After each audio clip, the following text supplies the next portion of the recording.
Hitler knew he had the Allies beat. They'd let their secret Greece invasion plans fall into his lap. It was too good to be true. Then they landed in Italy. January 1943, a freezing night in London. In an abandoned warehouse in King's Cross, a 34-year-old Welshman named Glyndwr Michael is dying. He's homeless. He's desperate. He has no family, no job, no hope. So he ate rat poison. It's an agonizing way to die. Phosphorus burning through your organs. Hours of pain. He dies alone in that warehouse, and his body is taken to a morgue. Just another casualty of a harsh winter and a brutal war. Just another forgotten person who fell through the cracks. Except Glyndwr Michael isn't going to be forgotten. Because 2 officers from British intelligence are looking for exactly what he's become. A corpse. They need a dead body for one of the most audacious deception operations ever conceived. They're going to take this homeless man who nobody knew in life and turn him into a fictional Royal Marines officer who will fool Hitler himself. They're going to create an entire fake identity for him, complete with love letters and theatre tickets and photographs. Then they're going to dump his body in the ocean off the coast of Spain, with fake documents suggesting the Allies are planning to invade Greece. Not Sicily. Greece. And if the Germans believe it, if they move troops to defend Greece instead of Sicily, thousands of Allied soldiers will live because of this dead, homeless man. This is Operation Mincemeat, the story of how British intelligence turned a corpse into their most successful spy, and how a man who had nothing in life gave everything in death. Let's start with why they needed a dead body in the first place. It's early 1943. The Allies have been fighting in North Africa, and they're winning. They've pushed the Germans and Italians back. North Africa is almost secured. The question now is, where do we invade next? The obvious answer is Sicily. It's the large island at the toe of Italy's boot. It's close to North Africa. Allied aircraft can provide cover. It makes perfect strategic sense. So perfect that the Germans know it too. The Germans aren't stupid. They know Sicily is the logical target. They've been reinforcing it, building up defenses, positioning troops. If the Allies invade Sicily, they're going to face a well-prepared enemy. The invasion will be costly. Thousands of soldiers will die. Unless the Allies can convince the Germans that Sicily isn't the target, that the real invasion is happening somewhere else, then maybe the Germans will move troops away from Sicily, weaken their defenses, and the Allied invasion will face less resistance. This is where deception comes in. The British have gotten very good at deception operations during the war. They've created entire fake armies. They've fed false information to German spies. They've mastered the art of making the enemy see what isn't there. But this operation needs to be special. It needs to be so convincing that Hitler himself believes it. Because Sicily is obvious. The Germans expect an attack there. Convincing them it's happening somewhere else is going to take something extraordinary. Someone in British intelligence remembers an idea from earlier in the war. A memo about potential deception tactics. One suggestion was planting fake documents on a corpse and letting the enemy find it. Make it look like an accident, like an officer drowned carrying secret papers. The Germans find the body, read the documents, and believe what they say, because why would someone fake documents on a corpse? It's so bizarre that it might actually work. The idea gets developed into an actual plan. They'll obtain a body, dress it as a Royal Marines officer, Give it a fake identity with personal documents. Write fake letters from senior British officers suggesting the invasion target is Greece, not Sicily. Then they'll put the body in the ocean off the coast of Spain. Spain is neutral but pro-German. Spanish authorities will find the body, and almost certainly share the documents with German intelligence. The Germans will believe they've stumbled onto real British invasion plans. They'll move troops to Greece, and Sicily will be less defended. On paper, it sounds crazy, but everyone involved thinks it might work. The problem is they need the right body. It has to be a man who died recently. The corpse has to be in decent condition because it needs to look like someone who drowned, not someone who's been dead for weeks. It can't have obvious signs of disease because the Spanish will do an autopsy. They need a body that will pass inspection. Finding the right corpse is harder than you'd think. This is where Glyndwr Michael comes in. He died in late January 1943. He was 34 years old. He was from Wales originally but had been living rough in London. His life had been hard. His father committed suicide when Glyndwr was young. His mother died when he was 31. He had no steady work, no home. He was drifting. And on a cold January night, he decided he couldn't keep going. He ate rat poison. The rat poison killed him, but it also made him perfect for the operation. Rat poison contains phosphorus. When you die from phosphorus poisoning, your lungs fill with fluid. It looks similar to drowning. So if Spanish doctors do an autopsy, they'll see fluid in the lungs and assume the man drowned. The cause of death will match the story. That's critical. If the autopsy reveals something suspicious, the whole operation fails. British intelligence officers, specifically a man named Ewan Montague, obtain Glyndwr Michael's body from the coroner. The family is non-existent. Nobody is going to ask questions.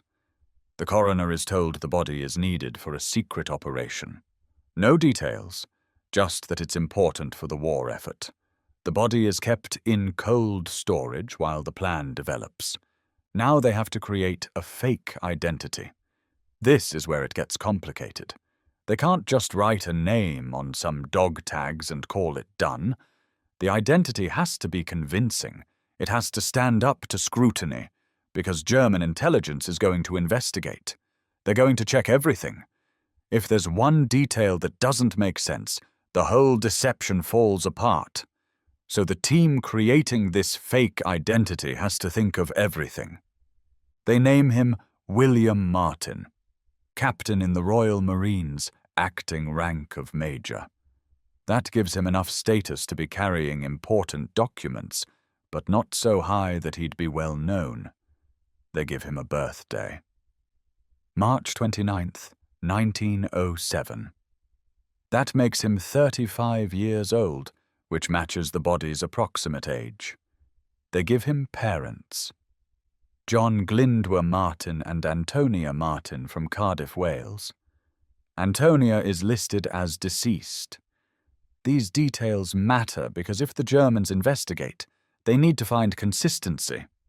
But personal details aren't enough. William Martin needs a personality, a life, things that make him real. So the team starts creating his past. They decide he's engaged to be married to a woman named Pam. They need Pam to be real enough that her existence is convincing. So they get a woman from the intelligence office to pose for a photograph. She's young and attractive.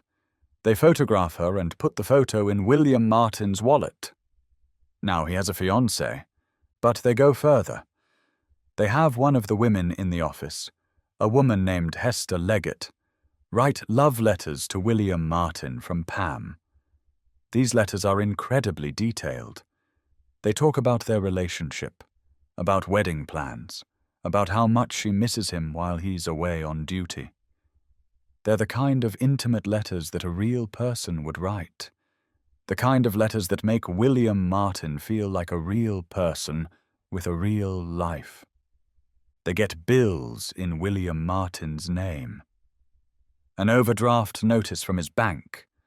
A letter from his father talking about family matters.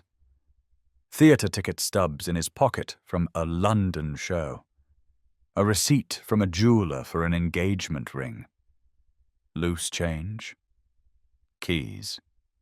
Everything a real person would carry, every tiny detail adding to the illusion. They're building a complete human being out of paper and props. The clothing is important too. They dress the body in a Royal Marines uniform. But not a new one. It needs to look worn, like something an actual officer would be wearing. They get the right insignia, the right badges. They make sure everything is regulation, because if one detail of the uniform is wrong, if one badge is in the wrong place, German intelligence will notice. They're that thorough. And then there are the documents, the actual fake invasion plans. These are the critical part. These are what will fool the Germans. 2 letters, both from senior British officers. One is supposedly from Lieutenant General Archibald Nye, Vice Chief of the Imperial General Staff. He's writing to General Harold Alexander, who's commanding British forces in the Mediterranean. The letter discusses plans for an invasion and mentions Greece and Sardinia as targets. It's carefully worded to sound casual while dropping hints about invasion plans. The second letter is from Lord Louis Mountbatten, Chief of Combined Operations. He's writing to Admiral Andrew Cunningham in the Mediterranean. His letter mentions Major Martin, the courier, and talks about upcoming operations. Both letters are masterfully written. They sound official without being too obvious. They provide just enough information to be valuable without seeming like deliberate plants. The letters are placed in a briefcase. The briefcase is attached to the body with a chain around the wrist, like a courier would carry important documents. Everything has to look authentic, like a real officer carrying real secret papers who died in a plane crash at sea. But here's the real genius. The deception isn't just about the documents. It's about the entire story. The Germans are going to investigate William Martin. They're going to try to verify his identity. So every detail has to check out. When they look for William Martin in military records, they won't find much because he's fictional. But that's explained by saying his records are classified because he's a courier handling sensitive documents. When they look for Pam, his fiancée, they won't find her because she doesn't exist. But the Germans will assume she's using a nickname or that their intelligence is incomplete. Every potential hole in the story has a plausible explanation. The planning takes months. Montague and his team obsess over every detail. They debate what kind of theatre tickets William Martin would have. Would he see a musical or a drama? What would his handwriting look like? What brand of cigarettes would he smoke? They create an entire human life from nothing. And every decision matters, because if just one thing doesn't ring true, the whole operation fails, and thousands of Allied soldiers might die because the Germans weren't fooled. By April 1943, everything is ready. The body is in cold storage but starting to decompose slightly, which is actually good because it needs to look like it's been in the water for a few days. The uniform is on. The documents are in the briefcase. William Martin is as real as they can make him. Now they just have to deliver him to the Spanish coast and hope the Germans take the bait. But there are so many ways this can go wrong. What if the Spanish authorities don't find the body? What if they find it but don't notify the Germans? What if the Germans see through the deception immediately? What if the autopsy reveals something that doesn't fit the drowning story? What if one of the documents has a detail that doesn't make sense?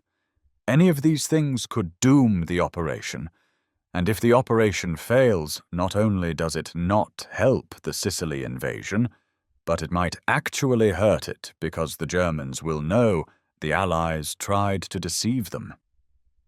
Churchill is briefed on the plan. He approves it, but he's concerned about the risks. He makes a joke that if the Spanish return the body without the Germans seeing it, they'll have to get the body back and give it another swim. It's gallows humor, but it shows how uncertain everyone is about whether this will work. Churchill delegates final approval to Eisenhower, the supreme commander in the Mediterranean, because his invasion plan depends on this working. Eisenhower gives the go-ahead. The operation is on. April 19th, 1943. A British submarine, HMS Seraph, departs from Scotland. On board is a sealed metal canister marked Optical Instruments. Inside the canister, packed in dry ice, is the body of Glyndwr Michael dressed as William Martin. The submarine crew doesn't know what's in the canister. They're just told it's a secret operation and they're to deliver the canister to specific coordinates off the Spanish coast. The submarine commander, Lieutenant Norman Jewell, knows the truth, but he's under orders not to tell his crew. The journey takes several days. The submarine travels underwater during the day and surfaces at night to recharge batteries and ventilate. It's cramped and uncomfortable. The crew can smell something coming from the sealed canister, but they don't ask questions. You don't ask questions in military intelligence operations. You just follow orders. April 30th, 1943. Just before dawn. HMS Seraph surfaces about a mile off the coast of Huelva in southern Spain. This location was chosen carefully. Huelva is a small city with a port. The Spanish authorities there are known to be cooperative with the Germans. There's a German intelligence network operating in the area. If the body washes ashore near Huelva, there's a good chance the Germans will hear about it quickly. Also, the tides and currents in this area should carry the body toward shore. Probably. Ocean currents are unpredictable, but this is the best spot they could find. The crew brings the canister up to the deck. Lieutenant Jewell opens it. The smell is overwhelming. The body has been in storage for weeks. The dry ice kept it preserved, but decomposition has started. This is actually good. It needs to look like it's been in the water. But the smell makes the crew gag. They're professionals, though. They do their job. They carefully remove the body from the canister. William Martin is laid out on the deck. In the dim pre-dawn light, he looks almost alive. Just a man in uniform. Not a corpse. Not a pawn in a massive deception. Just a soldier. The crew attaches the briefcase chain to his wrist. They check his pockets one more time. Everything is there. The photograph of Pam, the love letters, the theater tickets, the receipts, all the little pieces of a life that never existed. Lieutenant Jewell says a prayer. It's a strange moment. They're about to dump a body into the ocean as part of a lie. But the body is still a person. Or was. Jewell feels like someone should say something. So he recites a brief prayer for the dead. Then they inflate William Martin's life jacket. They need the body to float. If it sinks, the whole operation is over. The life jacket will keep it on the surface until it washes ashore. They slide the body into the water. For a moment, it looks like William Martin is swimming. The life jacket keeps him afloat. The waves lap against him. Then the current starts to take him. Slowly he drifts away from the submarine, toward the Spanish coast, toward whatever fate awaits him.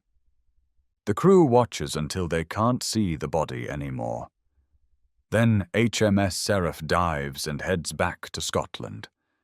The mission is complete. Now it's just a matter of waiting. Waiting to see if Spanish fishermen find the body. Waiting to see if the Spanish notify the Germans. Waiting to see if the Germans believe the documents. Waiting to see if Operation Mincemeat works, or if a homeless man died for nothing, and thousands of Allied soldiers are about to die for nothing because the deception failed. In London, Montague and his team wait. They have no way of knowing if the body has been found. They have no way of controlling what happens next. They've done everything they can. They've planned every detail. They've created a perfect fake identity. They've written convincing documents. They've delivered the body to the right location. Now it's out of their hands. Now it's up to luck and the Germans' willingness to believe what they're about to find. Meanwhile, the body of Glyndwr Michael, now known as William Martin, is floating toward the Spanish coast. The man who had nothing in life is about to become the most important messenger of the war. The man who died alone and forgotten is about to change the course of history. He just doesn't know it, because he's dead. But his story is just beginning. April the 30th, 1943. Morning. A Spanish fisherman near Huelva spots something in the water. At first he thinks it's debris, maybe wreckage from a ship. But as he gets closer, he realizes it's a body. A man in uniform floating face down. The fisherman pulls the body to shore and notifies the local authorities. Within hours, Spanish officials are examining what appears to be a British military officer who drowned at sea. He has identification papers. His name is William Martin, Major in the Royal Marines, and chained to his wrist is a briefcase that clearly contains something important. The Spanish officials look at each other. They know exactly what they need to do. They need to tell the Germans. Because even though Spain is officially neutral, everyone knows where their sympathies lie. And the Germans are going to be very interested in whatever secrets this dead British officer is carrying. The Spanish authorities in Huelva immediately notify the local military and civil guards. They conduct a preliminary examination of the body. Everything seems consistent with drowning. The man has been in the water for several days based on the state of decomposition. He's wearing a proper Royal Marines uniform with correct insignia. He has personal effects in his pockets. Photographs, letters, receipts. Everything suggests this is a real British officer who died in a plane crash or ship sinking. The briefcase is still chained to his wrist. Inside are documents marked secret and most secret. The Spanish officials aren't supposed to open military documents from a neutral nation, but they do anyway. Of course they do. They photograph the documents. They're careful not to damage the seals, but they use thin metal rods to roll the papers out of the envelopes without breaking them. It's a delicate process. The documents appear to be letters between high-ranking British officers discussing invasion plans. One letter mentions Greece and Sardinia as potential targets. The other discusses troop movements and strategic planning. The Spanish officials realize they're looking at genuine Allied invasion plans, or what appear to be genuine plans. This is intelligence gold. The Germans will pay very well for this information. Or they'll be very grateful, which is just as valuable for Spanish officials trying to maintain good relations with Nazi Germany. The Spanish contact German intelligence immediately. Within 24 hours, German agents in Spain are examining the documents. They photograph everything. They analyze the letters. They look for signs of forgery. Is this real, or is it a British trick? The Germans have been fooled before. They're naturally suspicious. But everything checks out. The paper is right. The signatures look authentic. The official letterheads are correct. The content sounds like genuine military correspondence. There's nothing obvious that suggests deception. More importantly, there's the body itself. Why would the British fake documents on a corpse and dump it in the ocean, hoping Spain would find it and share it with Germany? That's an incredibly elaborate plan with far too many variables. What if the body wasn't found? What if it washed out to sea? What if Spanish officials didn't share the documents? What if the autopsy revealed something suspicious? There are too many ways such a plan could fail. It's much more likely that this is what it appears to be. A British officer died at sea carrying secret documents. The British will be furious that these documents were compromised. But that's war. Sometimes classified materials fall into enemy hands. The German intelligence officers prepare a report for Berlin. They believe the documents are genuine. The evidence strongly suggests that the Allies are planning to invade Greece and possibly Sardinia. Sicily might face a diversionary attack, but it's not the main target. This information is sent to the highest levels of German command. It reaches Hitler himself. Hitler looks at the intelligence and he believes it. It makes sense to him. He's always thought the Allies might invade Greece. It's strategically valuable. It would threaten the Balkans where Germany gets oil. It would open a route to attack Germany from the south. Sicily is too obvious. The Allies must know the Germans have reinforced Sicily, so they'd attack somewhere less expected, like Greece. The documents confirm what Hitler's instincts were telling him. Hitler orders troop movements. Units that were heading to Sicily are redirected to Greece and the Balkans. Additional forces are sent to Sardinia and Corsica just in case. Sicily's defenses, while still substantial, are not as strong as they would have been. The Germans have taken the bait. Operation Mincemeat has worked. But Montagu and his team in London don't know this yet. They're waiting for any indication that the Germans found the body and believed the documents. Days pass with no information. Then weeks. The tension is unbearable. Did the body wash ashore? Did the Spanish find it? Did they share the documents with the Germans? Did the Germans believe them? Montagu has no way of knowing. British intelligence is watching for any signs that German troop dispositions are changing. Any indication that forces are moving away from Sicily toward Greece. But it's hard to tell. The Germans are always moving troops around. How do you know if they're reacting to Operation Mincemeat or just conducting normal operations? Finally, in mid-May, they get confirmation. Intercepted German communications, decrypted by the code breakers at Bletchley Park, show that the Germans are discussing the captured documents. The intelligence indicates they believe the documents are genuine. They're treating the information as credible. They're moving forces based on what they read. Montagu receives a message that makes his heart race. The operation worked. The Germans believed it. Churchill gets a telegram with the coded message, "Mincemeat swallowed rod, line, and sinker." It's brilliant. The Germans took the bait completely. Sicily will face less resistance than it would have. The invasion has a better chance of success. And it's all because of a dead homeless man and a team of intelligence officers who spent months creating a perfect lie. July 9th to 10th, 1943. The Allies invade Sicily. Operation Husky. Over 150,000 troops hit the beaches. The initial resistance is lighter than expected. Not because Sicily is undefended. The Germans and Italians are still there, but they're not at full strength.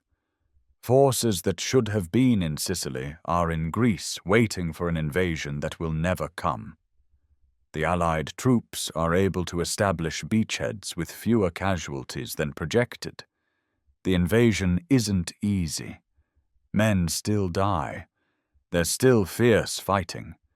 But it's not as costly as it would have been if the Germans had kept all their forces in Sicily.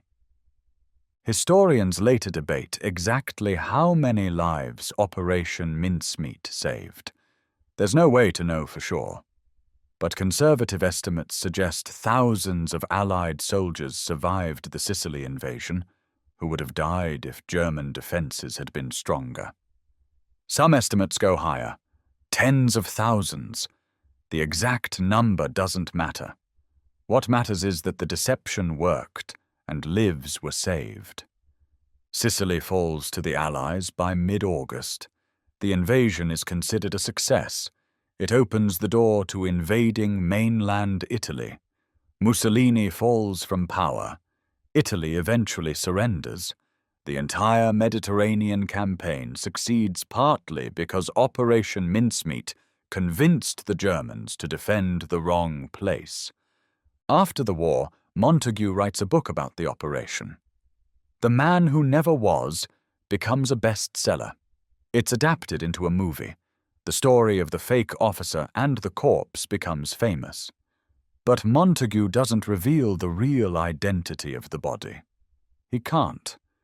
The man's family might not appreciate knowing their relative became a prop in a deception operation, so Montagu keeps that secret. He just says they obtained a body. He doesn't say whose. For decades, nobody knows who the dead man really was. Historians speculate. Some think it was a sailor who died in a ship sinking. Others think it was a soldier who died from disease. The mystery adds to the legend. Who was the man who never was? Whose body played this crucial role? It's not until 1996 that the truth comes out. A researcher named Roger Morgan investigates. He looks through coroner records from early 1943. He finds Glyndwr Michael. The dates match. The cause of death matches. The age matches. Everything fits. Glyndwr Michael was William Martin. The homeless man who died eating rat poison became the spy who fooled Hitler. When the truth is revealed, some people are upset. They feel it's disrespectful to use a homeless man's body this way. He didn't consent. He was dead. His life was tragic, and now his death is being exploited for propaganda purposes. Others argue that Glyndwr Michael accomplished more in death than most people accomplish in life. He saved thousands of lives. He helped win the war. That's meaningful. That matters. There's a gravestone in Spain, in the Huelva cemetery. It marks the grave of William Martin. The inscription reads, William Martin, born 29th March 1907, died 24th April 1943, beloved son of John Glyndwr Martin and the late Antonia Martin of Cardiff, Wales. Dulce et decorum est pro patria mori. R.I.P. It's sweet and fitting to die for one's country. Except the man buried there isn't William Martin. He's Glyndwr Michael, and he didn't die for his country. He died because his life became unbearable. His contribution to the war was entirely posthumous and involuntary. In 2003, 60 years after the operation, a new marker is placed on the grave. This one acknowledges the truth. It notes that the man buried here is believed to be Glyndwr Michael, whose body was used in Operation Mincemeat. It's a belated recognition of the real person behind the deception. A man who had nothing in life finally gets recognition in death, though he never knew about it and never would have chosen it. The ethics of Operation Mincemeat are complicated. Using a corpse for military deception feels wrong on some level. Glyndwr Michael didn't volunteer. His body was taken without his consent. His identity was erased and replaced with a fiction. He became a tool, a property. Some philosophers argue that dignity extends to the dead, that we owe respect to bodies even when the person is gone. By that standard, Operation Mincemeat violated Glyndwr Michael's dignity. But others point out that Glyndwr Michael was already dead. His body was going to be buried or cremated anyway. Using it for an operation that saved thousands of lives seems justified under wartime necessity. It's not like they killed him for this purpose. He died on his own. They just used what was already dead. And the result was a massive strategic success that contributed to winning the war. Surely that justifies the means. There's also the question of what Glyndwr Michael would have wanted. Nobody knows. He left no will, no instructions, no indication of his wishes. He was a man who fell through society's cracks. Nobody knew him well enough to say what he would have thought about becoming William Martin. Maybe he would have been proud. Maybe he would have been horrified. We'll never know. His silence makes it easy for people to project their own views onto him. Those who support the operation assume he would have approved. Those who oppose it assume he would have objected. The truth is unknowable. What we do know is Glyndwr Michael's life was hard. He was born in Wales in 1909, not 1907 as the fake documents claimed. His father, Thomas Michael, committed suicide in 1917 when Glyndwr was just 8 years old. Growing up without a father in early 20th century Wales was difficult. The family struggled financially. Glyndwr didn't have many opportunities. He worked odd jobs. He moved to London looking for better prospects. But London during the Depression and then the war wasn't kind to poor Welsh immigrants. By 1943, Glyndwr was homeless. He was living rough, sleeping in warehouses and abandoned buildings, eating when he could find food. He was sick, malnourished, probably suffering from depression. The war made everything harder. Rationing meant less charity food. Bombing raids made shelters dangerous. The cold of January 1943 was brutal. Glyndwr must have felt hopeless. Eating rat poison suggests he wanted to die. Or at least that he couldn't see another way forward. His death was a tragedy, a life cut short by poverty and despair. And then British intelligence found his body and gave him purpose. Not a purpose he chose, not a purpose he knew about, but a purpose nonetheless.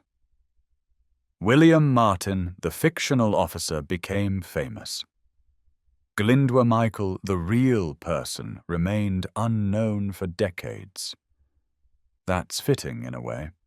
His real life was defined by being overlooked. His death continued that pattern. Only in this case, being overlooked was necessary for the operation to succeed.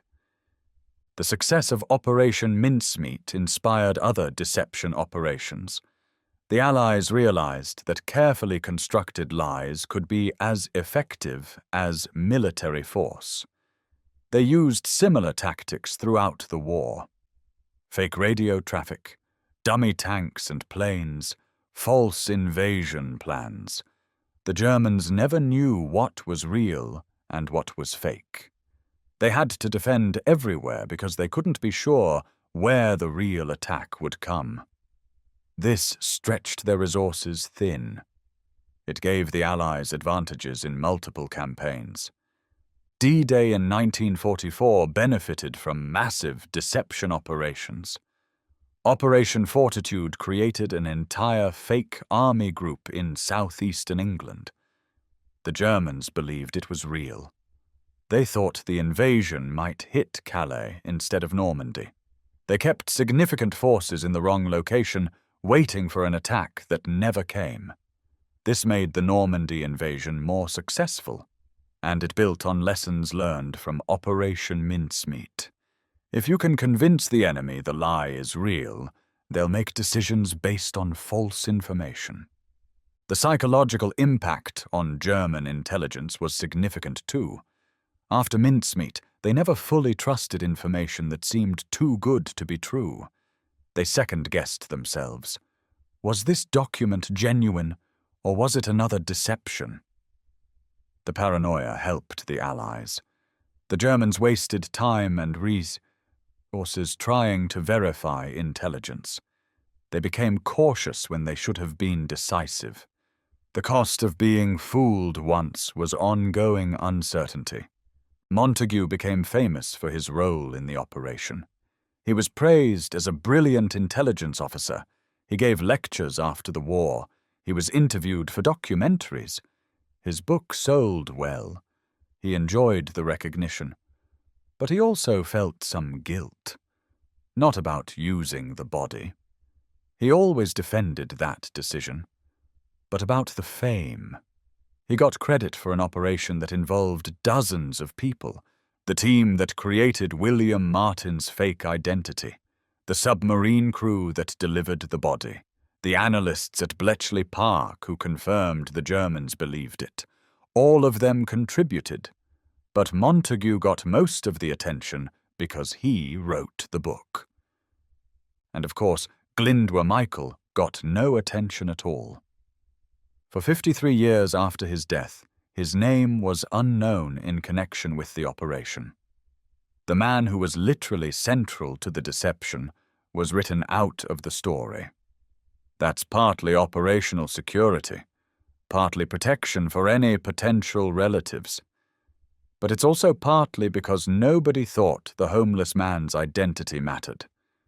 He was just a body, a tool. The real credit went to the living people who were clever enough to use him. When the truth finally came out in the 1990s, there was some public discussion about honoring Glyndwr Michael properly. Some people suggested a memorial. Others thought his contribution should be taught in schools alongside the story of Operation Mincemeat. A few argued he should receive a posthumous military honor for his role in the war. None of this happened. There's the updated gravestone in Spain. There are a few articles and documentaries that mention his name. But he remains largely forgotten. The operation is famous. Glyndwr Michael is not. His family, what little remained, had mixed feelings when they learned the truth. Some were proud that their relative played such an important role. Others felt it was exploitative. They pointed out that Glyndwr was a victim of poverty and despair. Using his body without consent seemed like one final indignity in a life full of them. The family didn't make a big public statement. They mostly stayed quiet, which is fitting for a man who died quietly and alone. The location where HMS Seraph released the body is now a minor point of interest for history enthusiasts. If you're in Huelva, Spain, you can visit the area. The beach hasn't changed much. The sea still looks the same. There's no marker, no indication that something historically significant happened there. Just a stretch of Spanish coast where a dead man drifted ashore and changed the course of the war. The briefcase and some of William Martin's fake personal effects are now in the Imperial War Museum in London. You can see the photograph of Pam, the love letters, the theatre tickets, all the little pieces of fiction that convinced the Germans they were looking at a real person's life. They're displayed behind glass with explanations of Operation Mincemeat. Thousands of people see them every year, but few ask about the real man behind the fiction. The lasting lesson of Operation Mincemeat isn't just about military deception. It's about how we value human life. Glyndwr Michael had no value to society while he was alive. He was homeless, jobless, forgotten. Nobody cared about him. But his body had value. It could be used for something important. That raises uncomfortable questions about how we treat people on the margins. If Glyndwr Michael had received help before he ate rat poison, he would have lived. He might have contributed to the war effort as a living person. Instead, society failed him in life and exploited him in death. At the same time, we can't ignore the results. Operation Mincemeat saved lives. Thousands of Allied soldiers came home because the invasion of Sicily faced less resistance. That matters. Those soldiers had families. They had futures. Many of them lived full lives after the war because they survived Sicily. Children were born. Grandchildren. Entire family trees exist because of a deception operation that used a homeless man's corpse. How do you weigh that against the ethics of using someone's body without consent? There's no easy answer. The intelligence officers involved justified their actions by saying they would have volunteered if roles were reversed. Montague said multiple times that if he died and his body could be used to save lives, he'd want that. Others on the team echoed this sentiment. But that's easy to say when you're a successful military officer with a career and family. Would Glyndwr Michael have felt the same way? As a man society had abandoned? As someone who was so desperate he chose suicide, would he have volunteered his body for the war effort? Maybe. Or maybe he would have been angry that society wanted his corpse when it never wanted him alive. There's a broader historical pattern here. Throughout World War II, marginalized people were used in ways that benefited the war effort, but weren't necessarily in their own interest. Japanese Americans were interned, but also recruited to fight. Black Americans served in segregated units doing dangerous work. Women took on factory jobs that paid less than men had earned. Poor people made up the majority of combat casualties, while wealthy people got officer commissions and safer assignments. Glyndwr Michael fits this pattern. Society failed him, then used him, then forgot him. But there's also something poignant about his story. A man who had nothing in life gave everything in death. Glyndwr Michael saved more lives than most soldiers. He contributed more to the Allied victory than many generals. His role was involuntary and unknowing, but it was real. There's tragedy in that, but there's also meaning. His life felt meaningless to him, so meaningless that he ended it. But his death had profound meaning. It mattered. It changed history. That doesn't justify how he was used, but it does mean he wasn't just a victim. He was also, inadvertently, a hero.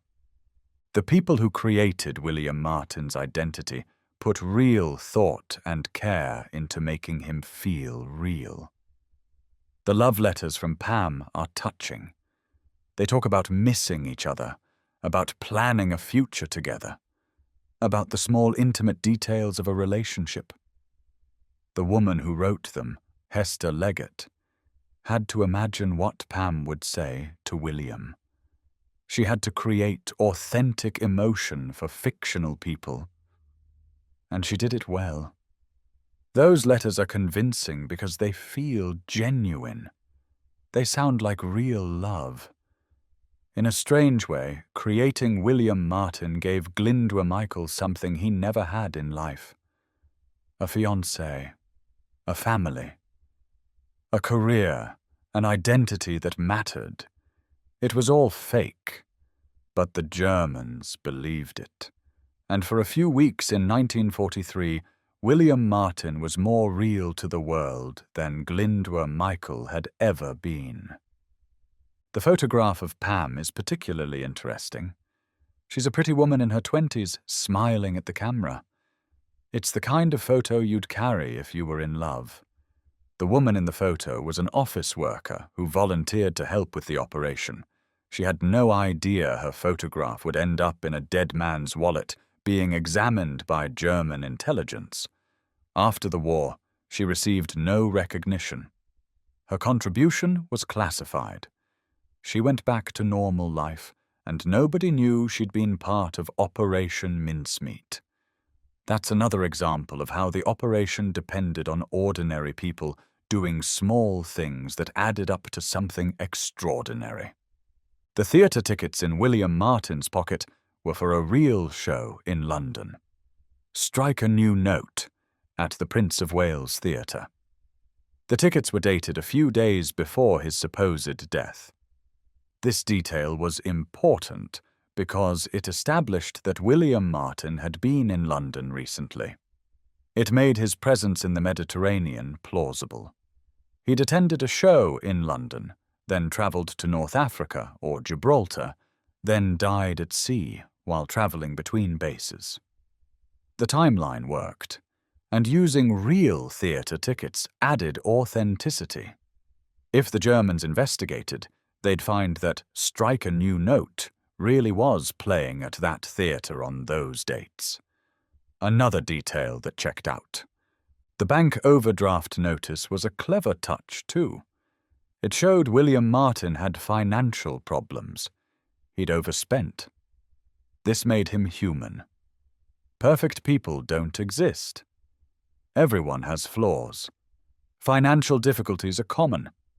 By giving William Martin realistic problems, the deception team made him more believable. The Germans wouldn't expect a fabricated identity to include negative details. Why would forgers include an overdraft notice? It's embarrassing. But real people have embarrassing things in their wallets. That's what made it convincing.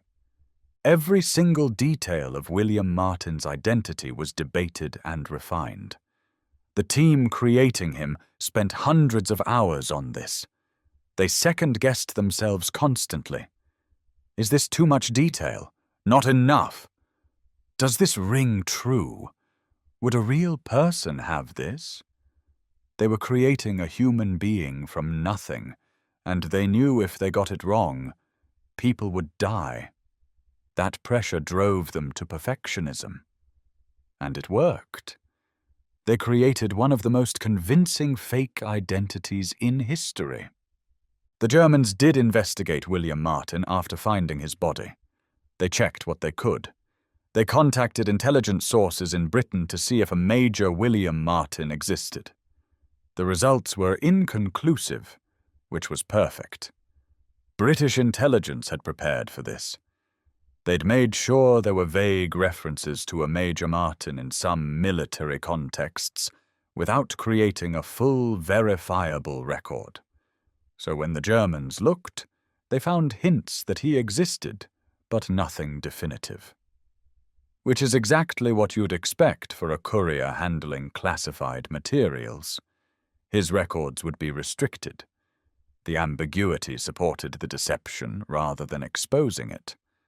German intelligence also analyzed the documents themselves. Handwriting experts examined the signatures. Paper experts looked at the letterheads and paper quality. Content experts reviewed the military language and strategic logic. Every analysis came back positive. The documents appeared genuine. The signatures looked real. The paper was correct British military stock. The content made strategic sense. There was nothing that screamed fake. The Germans concluded the documents were probably genuine. And probably was enough. They couldn't risk ignoring intelligence that might be accurate. So they acted on it. Hitler's role in believing the deception is significant. He was the ultimate decision-maker. His generals presented the intelligence from the William Martin documents, and Hitler agreed it was credible. Some historians argue that Hitler was predisposed to believe the Allies would attack Greece because he wanted to believe it. Defending Greece and the Balkans fit his strategic world-view. So when documents appeared confirming this, he accepted them without much skepticism. Confirmation bias. He saw what he wanted to see. This is a common intelligence failure. People believe information that confirms their existing beliefs and dismiss information that contradicts them. But Hitler wasn't entirely foolish. The documents were convincing. Even skeptical German intelligence officers thought they were probably real. The deception was that good. It wasn't just Hitler being gullible. The British had created something genuinely difficult to disprove. They exploited the fact that military intelligence is always incomplete. You never have perfect information. You have to make decisions based on what you have. The Germans had what appeared to be solid intelligence, suggesting Greece and Sardinia were the targets. Acting on that intelligence was reasonable, even if it turned out to be wrong. After the Sicily invasion began, the Germans realized they'd been deceived. The main Allied attack was on Sicily, not Greece. The documents were fake, but by then, it was too late. Their forces were in the wrong positions. They couldn't rapidly redeploy to Sicily. The invasion succeeded partly because the Germans had been fooled. German intelligence officers must have felt humiliated. They'd been tricked by a corpse with fake papers. It's almost comical, except for the serious military consequences. The Germans had been completely outplayed in the intelligence war. The success of Operation Mincemeat showed the Germans that Allied intelligence was sophisticated and willing to use creative tactics. This made them more paranoid. They questioned other intelligence more heavily. They looked for deception everywhere. This paranoia was actually helpful to the Allies. It meant the Germans wasted time and resources verifying information. It slowed their decision-making. By the time they were confident information was real, it might be outdated or the situation changed. Operation Mincemeat didn't just succeed on its own terms. It had ripple effects throughout the rest of the war. In the decades since World War II, Operation Mincemeat has become a textbook case study in military deception. It's taught at intelligence schools around the world. Military officers study it to understand how to deceive enemies and how to avoid being deceived. The operation demonstrated several key principles of effective deception. First, use multiple corroborating details. Don't rely on one fake document. Build an entire believable story. Second, make the deception consistent with what the enemy already believes or wants to believe. Work with their assumptions, not against them. Third, use authentic materials whenever possible. Real paper, real signatures, real details. The more that's genuinely real, the harder it is to spot what's fake. Fourth, understand that deception doesn't have to be perfect. It just has to be plausible. The enemy can't verify everything. They have to make decisions with incomplete information. Fifth, create deceptions that fail gracefully. If the enemy discovers the lie, it shouldn't reveal your actual plans or capabilities. Operation Mincemeat succeeded on all these principles. It's considered one of the most successful deception operations in military history. And it cost the life of one homeless man who never knew he was part of it. So what's the final verdict on Glyndwr Michael's role? He was exploited. His body was used without consent. But his use saved thousands of lives. Both things are true. We can acknowledge the ethics were questionable while also recognizing the results were beneficial. History is complicated. People are complicated. Operations like Mincemeat exist in moral gray areas where there's no clear right answer. What's certain is Glyndwr Michael deserves to be remembered. Not just as the corpse or the body, but as a person. A man with a name and a history. A man who suffered and struggled and ultimately gave up. A man whose society failed. A man whose death became meaningful in ways he never imagined. His story is sad, but it's also important. It reminds us that history is made not just by famous people and grand gestures, but by ordinary people, often in ways they never intended or knew about. The gravestone in Glyndwr should mention his real name prominently, not just a note that he's believed to be Glyndwr Michael. It should say clearly, "Here lies Glyndwr Michael. Born 1909, died 1943, used in Operation Mincemeat, inadvertently saved thousands of lives. Deserves to be remembered. That would be appropriate. That would honor both the real man and his accidental contribution to history.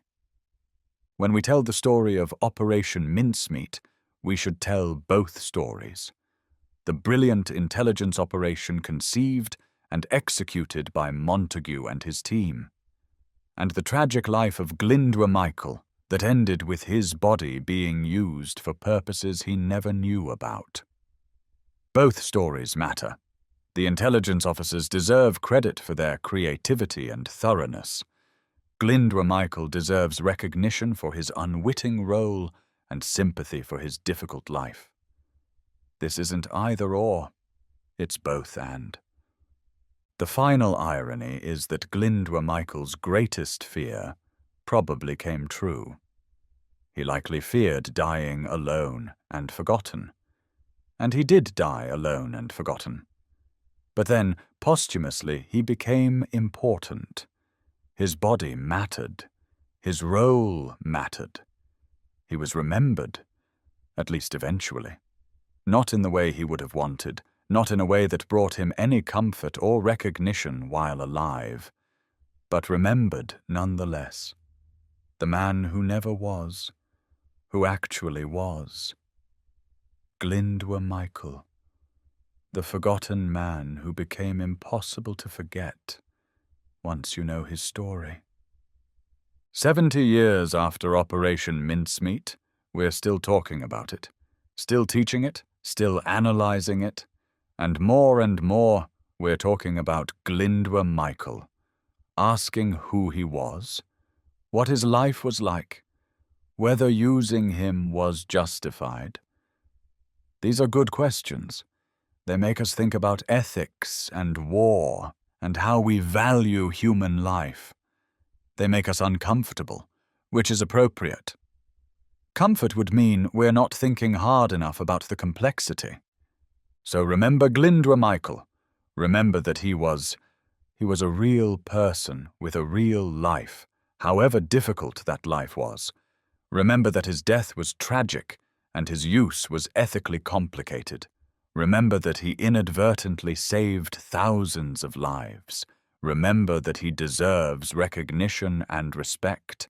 Remember that history is made by all kinds of people in all kinds of ways. And remember that every person, no matter how forgotten in life, leaves some mark on the world.